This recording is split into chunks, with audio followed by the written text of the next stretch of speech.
रक्त रंजित इतिहास के स्वर्णिम पृष्ठ इस YouTube चैनल में आप सभी का हार्दिक स्वागत है। अगर आप हमारे चैनल पर नए हैं तो चैनल को सब्सक्राइब करें, इस वीडियो को लाइक करें, आपके विचार साझा करने के लिए कमेंट करें या मेल करें। अगर आपको लगता है कि आप हमारे इस धर्म प्रचार के कार्य में सहयोग करें तो आप यथाशक्ति यथासंभव सहयोग देकर इस कार्य में अपने आहुति दे सकते हैं। धन्यवाद। क्या स्वामी दयानंद जी मूर्ति तोड़क बुतशिकन थे? आर्य समाज और महर्षि दयानंद जी के विरुद्ध सोशल मीडिया पर किए जाने वाले दुष्प्रचार का विश्लेषण करने पर मैंने यह निष्कर्ष निकाला है कि इनमें 4 श्रेणी के लोग हैं। पहली श्रेणी के वह हैं जिनको महर्षि दयानंद जी व आर्य समाज के सिद्धांतों व कार्यों के बारे में कुछ भी पता नहीं है। उन्होंने बस इतना ही सुना है कि आर्य समाज मूर्ति पूजा का खंडन करता है। दूसरी श्रेणी के लोग वो हैं जो यह चाहते हैं कि मूर्ति पूजा इत्यादि की आड़ में उनकी धर्म के बारे में ठेकेदारी चलती रहे। उनको सत्य मालूम है परंतु जनता को बताना नहीं चाहते। तीसरी श्रेणी हमारे उन पौराणिक विद्वानों व गुरुओं की है जो मत संप्रदाय विशेष से संबंधित हैं और अधिकांश ने वेदों का नाम सुना है परंतु अर्थ नहीं जानते हैं, अथवा जो जानते भी हैं वह भी महिधर सायण के अनुसरण में अनर्थ करते हैं और उसी के आधार पर आर्य समाज को गलत बताते रहते हैं।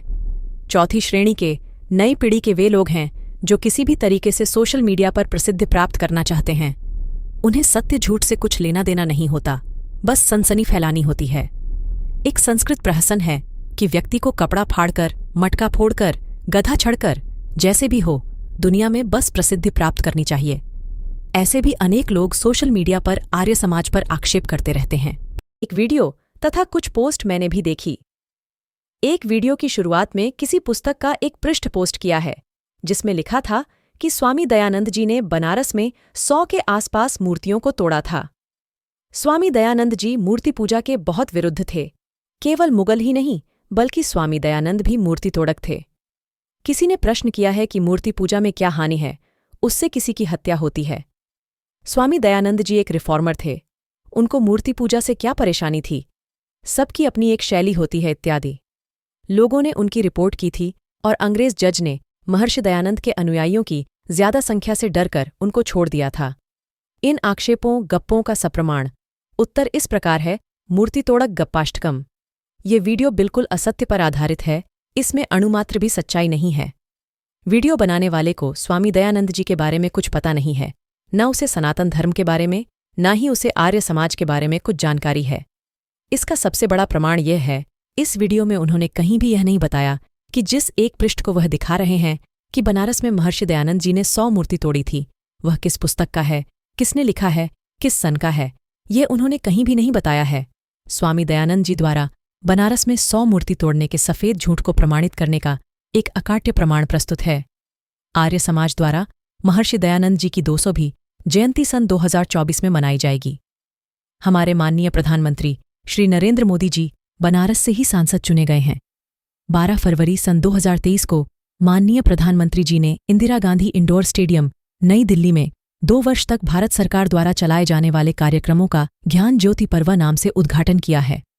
अगर स्वामी दयानंद जी ने बनारस में 100 मूर्ति तोड़ी होती तो क्या बनारस के सभी धर्माचार्य, महामंडलेश्वर, जगतगुरु, पंडित पुजारी प्रधानमंत्री मोदी जी को स्वामी दयानंद जी की 200वीं जयंती के कार्यक्रमों का उद्घाटन करने देते? क्या पूरे देश में उसका विरोध नहीं करते? क्या भारत सरकार के संस्कृति मंत्रालय द्वारा ज्योति पर्व को मनाने देते? और यही नहीं, 2023 में ही माननीय प्रधानमंत्री श्री नरेंद्र मोदी जी की तथा गृह मंत्री श्री अमित शाह जी की अध्यक्षता में 101 सदस्यों की ज्ञान ज्योति पर्व समिति बनाई गई है। भारत सरकार द्वारा इसका गजट नोटिफिकेशन 17 अगस्त 2023 को निकाला गया है, जिसमें भारत और विश्व के अन्य देशों से 99 आर्य समाजियों को लिया गया है। अतः महर्षि दयानंद जी और आर्य समाज के प्रति असत्य का प्रचार करने वाले, नफरत फैलाने वाले आर्य समाज विनाशक चैनल के पौराणिक भाइयों से मेरा प्रश्न है कि यदि महर्षि दयानंद जी ने बनारस में मूर्तियां तोड़ी होतीं तो क्या बनारस वाले चुप बैठे रहते? क्या वर्तमान भारत सरकार महर्षि दयानंद जी को बनारस में तथाकथित मूर्ति तोड़ने के लिए ज्ञान ज्योति पर्व का आयोजन करके पुरस्कृत करती? महर्षि दयानंद जी के मंदिर और मूर्तियों के प्रति दृष्टिकोण को समझने के लिए 2 घटनाओं का वर्णन करना उपयुक्त है। महर्षि दयानंद जी ने अपने जीवन में न तो कभी कोई मूर्ति तोड़ी थी, न ही किसी को मूर्ति तोड़ने का उपदेश दिया था। बाबू देवेंद्रनाथ मुखोपाध्याय जी द्वारा लिखित महर्षि दयानंद का जीवन चरित्र, पृष्ठ 504, प्रकाशक गोविंदराम हासानंद, नई सड़क दिल्ली, संस्करण 1991 से 2 ही प्रमाण पर्याप्त हैं। महर्षि दयानंद जी 25 सितंबर सन 1869 को फर्रुखाबाद पहुंचे और 8 अक्टूबर सन 1869 तक रहे। उस समय की घटना है कि फर्रुखाबाद में बाजार की नाप हो रही थी।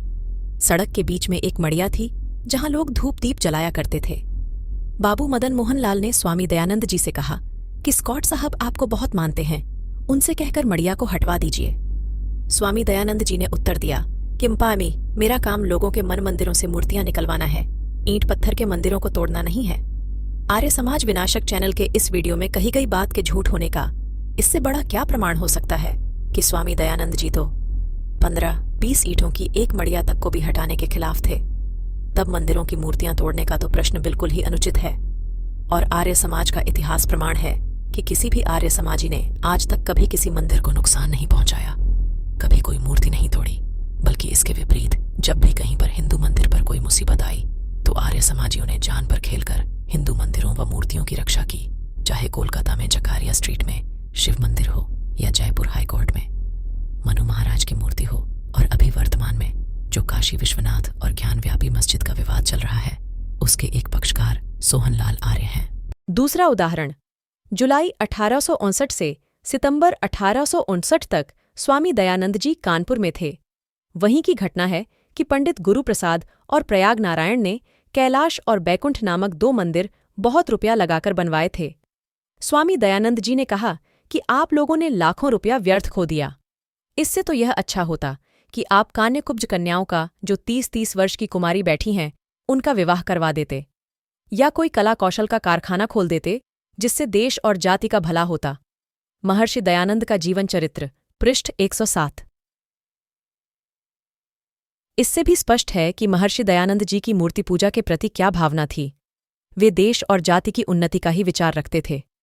मंदिर या मूर्ति को तोड़ने का उन्होंने कभी उपदेश नहीं दिया, न ही स्वयं कभी कोई ऐसा कार्य किया। महर्षि दयानंद जी के अनुयायियों की संख्या, जिस अप्रमाणिक पृष्ठ का आर्य समाज विनाशक चैनल पौराणिक भाई उद्धरण दे रहे हैं, उसमें लिखा है कि बनारस में स्वामी दयानंद जी ने 100 मूर्तियां तोड़ी। ब्राह्मणों ने उनकी शिकायत की तो अंग्रेज जज ने स्वामी दयानंद जी के अनुयायियों की संख्या ज्यादा होने से उनको छोड़ दिया। यह बहुत ही हास्यास्पद बात है।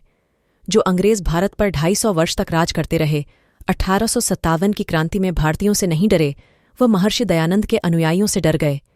अरे, महर्षि दयानंद जी के अनुयायियों की संख्या तो बनारस में आने के समय कुछ विशेष नहीं थी, अतः यह सफेद झूठ है। इसका प्रमाण लीजिए।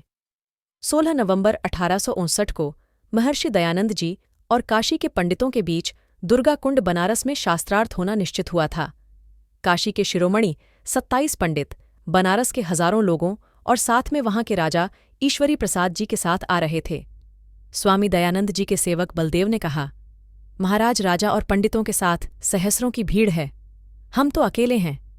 उस समय महर्षि दयानंद जी ने कहा, बलदेव, एक ईश्वर है, एक धर्म है, कोई चिंता की बात नहीं।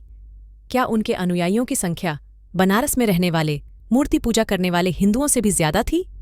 बिल्कुल भी नहीं थी।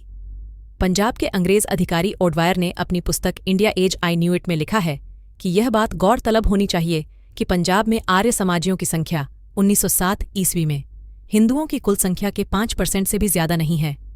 बनारस में महर्षि दयानंद जी प्रथम बार 1859 ईस्वी में आए थे और 1833 में उनके बलिदान हो गया था। काशी आगमन 1859 के लगभग 40 वर्ष पश्चात भी 1907 महर्षि दयानंद जी के अनुयायियों की संख्या कम थी। अतः ऐसे असत्य का कुप्रचार करने वालों को अपने इस कुकृत्य के लिए शर्म आनी चाहिए। क्या महर्षि दयानंद जी के अनुयायियों की संख्या बनारस की कुल हिंदू संख्या से भी ज्यादा थी? यही असत्य का प्रमाण है। मूर्ति पूजा से किसकी हत्या होती है, क्या हानि है? दूसरी बात वीडियो में कही गई है कि मूर्ति पूजा से क्या हानि है। मैं सभी पौराणिक भाइयों से निवेदन करता हूं कि वह एक बार शिव पुराण, विष्णु पुराण, देवी भागवत पुराण और श्रीमद् भागवत पुराण को पढ़ें और फिर यह बताएं किस देवी देवता के मंदिर में जाना चाहिए, किसके में नहीं, किस देवी देवता की मूर्ति के दर्शन करने चाहिए, किसके नहीं, किसका प्रसाद खाना चाहिए, किसका नहीं, और इन सब का फल मूर्ति पूजा करने वाले को इस जन्म में तथा अगले जन्म में क्या क्या भुगतना पड़ेगा। इनको पढ़कर आपको यह बात कि मूर्ति पूजा से क्या हानि है समझ में आ जाएगी, और आप यह भी जान जाएंगे कि आर्य समाज तो बहुत ही नरम शब्दों में मूर्ति पूजा का खंडन करता है, लेकिन इन पुराणों में तो खंडन का चक्र भयंकर गति से चला है। और अगर इन चारों पुराणों को पढ़ने का समय ना हो तो महर्षि दयानंद जी के ग्रंथ सत्यार्थ प्रकाश का एकादश समुल्लास में पढ़ लीजिए, आपकी सारी भ्रांति दूर हो जाएगी। ऐसे ही किसी ने प्रश्न किया है कि मूर्ति पूजा से किसी की हत्या होती है क्या? अगर इनको वैदिक धर्म के बारे में जरा भी जानकारी होती या उन्होंने वेद, दर्शन, उपनिषद, मनुस्मृति पढ़ी होती तो वह यह अनुचित बात कहने का साहस नहीं करते। मूर्ति पूजा से ईश्वर तथा ईश्वर की वाणी, वेद की हत्या होती है।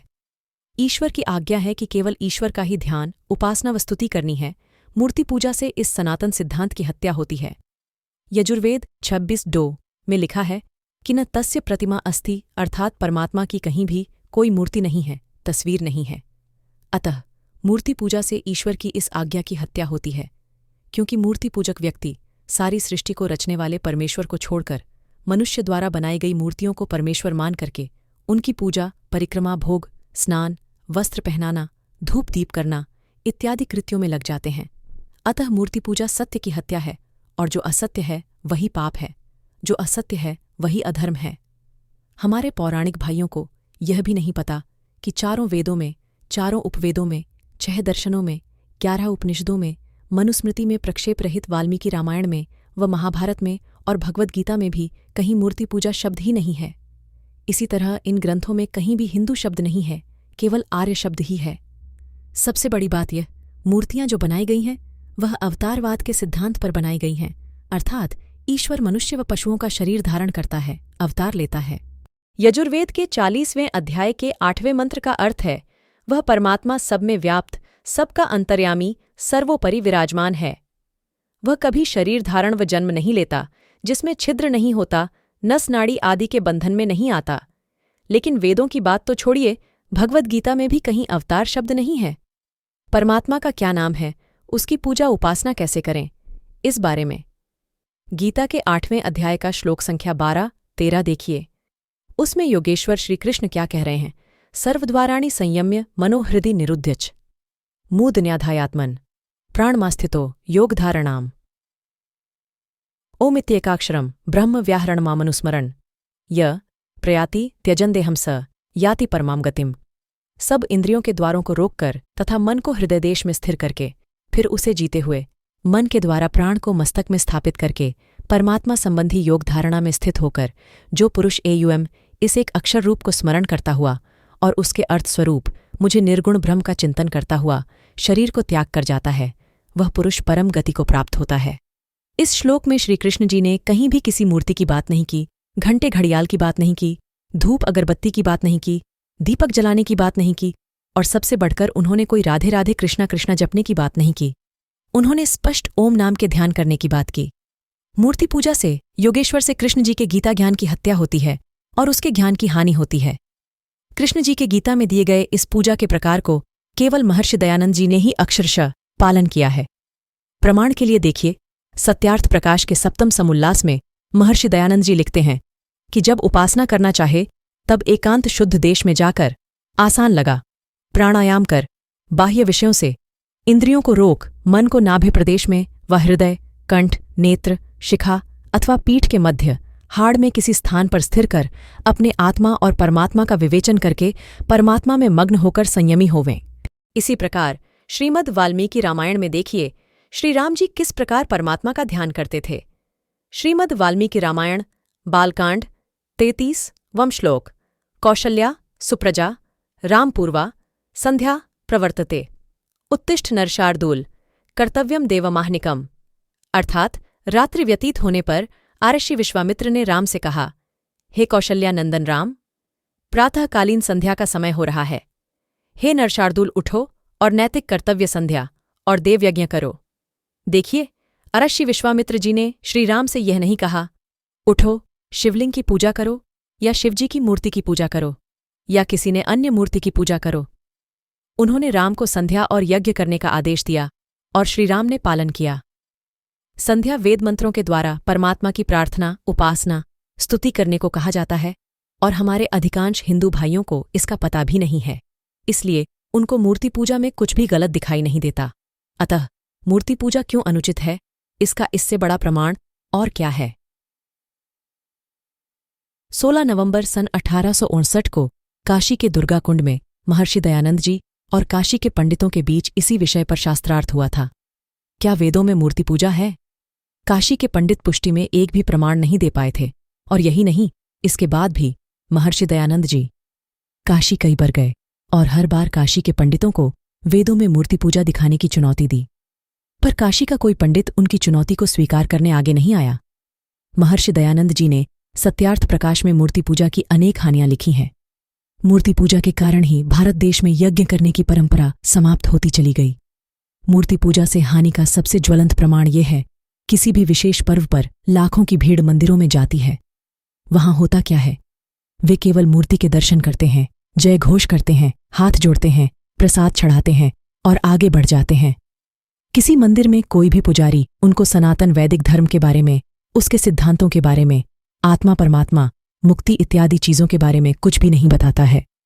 आज कितने हिंदू भाई हैं जो वेद या वेदों के सिद्धांतों के बारे में जानते हैं या वेद रामायण आदि पर किए गए आक्षेप का उत्तर देने में सक्षम हैं? यह सब कार्य आर्य समाज ने किया है। अभी 17 दिसंबर 2023 को TV9 भारतवर्ष चैनल पर दोपहर 2 बजे से चल रही काशी विश्वनाथ और झानवापी मस्जिद पर बहस में भाग लेते हुए मुस्लिम विद्वान ने श्री देवकीनंदन ठाकुर जी को चुनौती दी कि आप सनातन धर्म कह रहे हैं, लेकिन सनातन धर्म में तो मूर्ति पूजा है ही नहीं, और अगर है तो वेदों में से प्रमाण दो। तो देवकीनंदन ठाकुर जी कोई प्रमाण नहीं दे पाए, केवल इतना ही कह सके कि जब मूर्ति में प्राण प्रतिष्ठा होती है तो वेद मंत्र से होती है। इस पर दूसरे मुस्लिम विद्वान राशिद खान ने कहा कि वेदों में मूर्ति पूजा है ही नहीं, सनातन धर्म में मूर्ति पूजा है ही नहीं। अगर आपको नहीं पता है तो एक पुस्तक है सत्यार्थ प्रकाश, उसे पढ़ लीजिए। आर्य समाज के विनाश की इच्छा। पौराणिक भाइयों ने स्वामी दयानंद जी तथा आर्य समाज के प्रति असत्य पर आधारित अनेक चैनल बनाए हुए हैं, जैसे आर्य समाज विनाशक। इसका अर्थ यह हुआ कि आर्य समाज जिसका भी प्रचार करे उस हर बात का विरोध करो या उस सोच का विनाश करो। आर्य समाज कहता है कि कृण्वन्तो विश्वमार्यम। पौराणिक भाई क्या चाहते हैं कि इस सनातन उद्घोष का पालन न करें, समस्त विश्व को अनार्य बनाएं। तो क्या पौराणिक भाई श्री राम, श्री कृष्ण, माता सीता, कौशल्या, युधिष्ठिर, समस्त ऋषि मुनियों की बात का विनाश करना चाहते हैं, क्योंकि यह सब तो अपने आप को गर्व के साथ आर्य कहते थे। दूसरा, इससे यह भी प्रमाणित होता है कि इनको वेद, दर्शन, रामायण, महाभारत, गीता इत्यादि का जरा भी ज्ञान नहीं है, क्योंकि इन सब में आर्य शब्द ही आया है, हिंदू शब्द कहीं है ही नहीं। आर्य समाज वेदों को अपना आधार मानता है, वेदों को ईश्वर की वाणी मानता है। तो क्या आर्य समाज विनाशक अभियान चलाने वाले पौराणिक भाई वेदों का नाश करना चाहते हैं, ईश्वर की वाणी का नाश करना चाहते हैं? महर्षि दयानंद जी ने तो अपना समस्त जीवन वेदों के प्रचार के लिए ही समर्पित कर दिया था। आर्य समाज के 10 नियमों में पहला नियम यही है कि सब सत्य विद्या और जो पदार्थ ईश्वर से जाने जाते हैं उन सबका आदिमूल परमेश्वर है। तथा आर्य समाज का तीसरा नियम है कि वेद सब सत्य विद्याओं का पुस्तक है। वेद का पढ़ना पढ़ाना और सुनना सुनाना सब आर्यों का परम धर्म है। तो क्या पौराणिक भाई परम धर्म वेद का नाश करना चाहते हैं? आर्य समाज का विनाश चाहने का अर्थ ये हुआ कि आर्य समाज ने अब तक जो भी सामाजिक सुधार कार्य किए हैं, पौराणिक भाई उन सबका भी नाश करना चाहते हैं। जैसे कि आर्य समाज ने सती प्रथा पर रोक लगवाई, तो यह सती प्रथा को चालू करवाना चाहते हैं। क्या आर्य समाज ने विधवाओं का विवाह फिर से शुरू करवाया, तो यह विधवाओं विवाह पर रोक लगवाने चाहते हैं? क्या आर्य समाज ने बाल विवाह बंद करवाए, तो ये आर्य समाज का विनाश करके बच्चों के विवाह फिर से शुरू करवाना चाहते हैं? क्या आर्य समाज ने धनवान वृद्ध लोगों के द्वारा गरीबों की बहुत ही कम आयु की बेटियों से विवाह करने की कुप्रथा का अंत करवाया, तो यह बेमेल विवाह फिर से शुरू करवाना चाहते हैं क्या? आर्य समाज ने लड़कियों को 8 वर्ष का होते ही लड़कों के समान शिक्षा का अधिकार दिलवाया, महिलाओं को वेद पढ़ने का, यज्ञ करने का, जनेऊ पहनने का, गायत्री मंत्र जपने का अधिकार दिलवाया, तो यह आर्य समाज विनाशक पौराणिक भाई चाहते हैं कि हमारी बहन बेटियों को पढ़ने का, यज्ञ करने का, गायत्री मंत्र जपने का अधिकार न हो। अतः महर्षि दयानंद जी के नाम पर इतना बड़ा झूठा प्रसारित करना कि उन्होंने बनारस में 100 मूर्तियां तोड़ी थीं, यह पौराणिक भाइयों का जघन्य और अक्षम्य अपराध है। प्रस्तुति धर्मेंद्र जिज्ञासु, महामंत्री आर्यवीर दल, हरियाणा प्रांत। हमारे चैनल रक्तरंजित इतिहास के स्वर्णिम पृष्ठ को सब्सक्राइब करें, वीडियो को लाइक करें, आपके मित्र परिवारजनों को शेयर करें।